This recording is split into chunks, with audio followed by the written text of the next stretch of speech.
Setelah Nimboli tahu kebenaran ibu kandungnya adalah Anandi, Nimboli ikut tinggal bersama Anandi di Jetsar. Mangla sangat terpukul karena Nimboli sudah meninggalkan dirinya untuk selamanya. Mangla yang mengalami kesedihan berlarut, pada akhirnya Mangla mengalami depresi dan kehilangan akal sehatnya. Mangla yang sudah kehilangan akal sehatnya, dia menganggap boneka buatan itu sebagai Nimboli. Kamli yang mengetahui kondisi Mangla, dia tidak tega melihatnya. Kamli lalu menelpon Anandi dan memberitahu kondisi Mangla.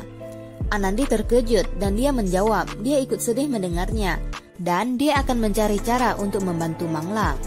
Besok harinya, Anandi pergi ke rumah Kamli.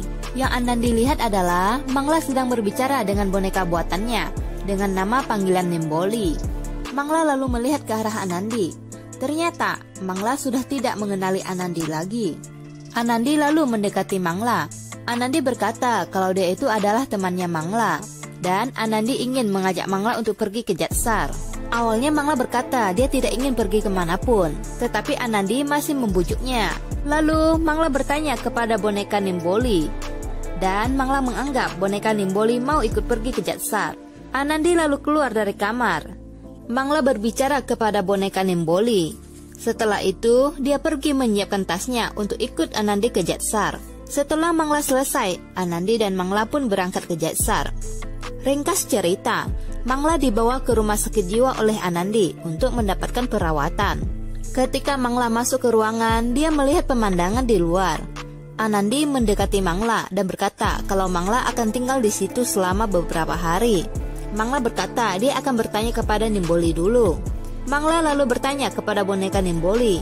Setelah itu dia berkata kepada Anandi, kalau Nimboli juga ingin tinggal di situ, maka dia juga akan tinggal. Anandi menatap Mangla. Lalu Anandi berbalik dan berbicara kepada Gangga dan Jagdish. Anandi berkata kalau dia merasa sangat bersalah dengan kondisi Mangla. Anandi bertanya apakah mungkin jika dia membawa Nimboli bertemu Mangla, itu bisa membantu kesembuhan Mangla. Jagdish menjawab itu akan membantu, tetapi apakah Nimboli mau menemui Mangla? Anandi menjawab kalau dia akan membujuk Nimboli. Malam harinya, Anandi bertanya apa Nimboli mau menemui Mangla. Nimboli menjawab dia tidak ingin bertemu Mangla. Anandi berkata lagi kalau semua yang dilakukan oleh Mangla itu karena Mangla sangat mencintainya. Nimboli lalu mengingat kenangan indahnya bersama Mangla. Setelah hatinya melunak, Nimboli akhirnya setuju untuk bertemu Mangla. Anandi merasa lega dan berharap ini adalah awal yang baik untuk semuanya. Setelah lewat beberapa hari di RSJ, Mangla sedang di ruangan bersama boneka Nimboli. Lalu datanglah suster ingin memberi suntikan. Suster meminta Mangla untuk meletakkan boneka itu agar dia bisa memberi suntikan. Tapi Mangla tidak mau melepaskan boneka Nimboli. Suster yang tidak sabaran, dia lalu merebut boneka itu dari Mangla dan dia melemparkan keluar jendela. Mangla terkejut karena Nimbolinya jatuh ke bawah. Mangla sangat panik dan susternya tidak bisa memberi suntikan. Jadi dia menenangkan Mangla dengan berkata kalau dia akan turun ke bawah dan membawa kembali Nimbolinya. Susternya pun pergi keluar. Karena tidak bisa menunggu lama, Mangla pun berniat turun lewat jendela untuk mendapatkan Nimbolinya. Sementara Anandi sedang menuju ke rumah sakit jiwa bersama Nimboli. Kembali ke Mangla. Setelah berusaha turun, akhirnya Mangla mendapatkan boneka Nimbolinya. Mangla lalu berniat ingin melarikan diri dari rumah sakitnya. Mangla melihat ke setiap sudut tempat, lalu dia melihat adanya pagar, dan Mangla pun jalan ke sana. Suster yang tadi turun ingin mengambil boneka, dia bingung, kemana perginya boneka yang tadi dia lempar dari atas. Suster lalu mendengar di pintu pagar terdengar ada klakson mobil. Pak Satpam segera membuka pintu pagarnya.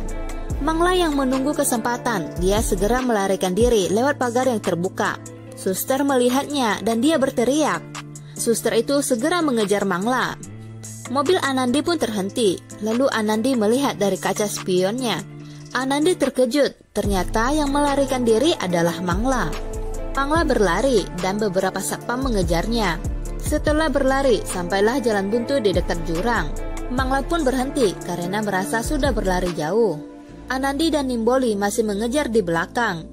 Beberapa saat ada satu satpam yang berhasil menyusul Mangla. Satpam itu berusaha membujuk agar Mangla mau kembali ke rumah sakit. Tapi Mangla tidak mau kembali. Pak Satpam masih berusaha membujuk sambil mendekati Mangla. Tapi Mangla kekeh tidak mau. Pak Satpam lalu memegang tangan Mangla, ingin membawa Mangla kembali. Tapi Mangla berusaha melepaskan tangannya. Lalu, secara tidak sengaja, boneka Nimbolinya terlempar ke bawah jurang. Mangla terkejut dan dia memanggil nama Nimboli. Nimboli yang berhasil menyusul Mangla, dia berteriak memanggil nama ibu. Mangla pun menoleh ke arah Nimboli. Tapi Mangla lalu berkata, "Kamu bukanlah Nimboliku. Anandi sangat khawatir akan terjadi sesuatu."